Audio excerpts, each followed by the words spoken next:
باللہ من الشیطان الرجیم بسم اللہ الرحمن الرحیم۔ رسول اللہ کی خدمت میں حاضر ہو کر ایک شخص نے پوچھا، اے اللہ کے رسول صلی اللہ علیہ وسلم، میرے حسن سلوک کا سب سے زیادہ مستحق کون ہے؟ آپ صلی اللہ علیہ وسلم نے فرمایا، تمہاری والدہ۔ اس نے پوچھا، پھر کون؟ آپ صلی اللہ علیہ وسلم نے فرمایا، تمہاری والدہ۔ اس نے کہا، پھر کون؟ آپ صلی اللہ علیہ وسلم نے فرمایا، تمہاری والدہ۔ اس نے پوچھا، اس کے بعد؟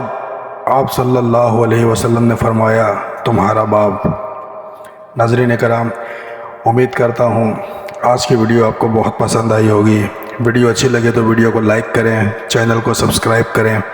مزید احادیث کے لیے، اسلامی واقعات اور اسلامک وظائف کے لیے ہمارے چینل اسلامک انفارمیشن کو سبسکرائب کریں۔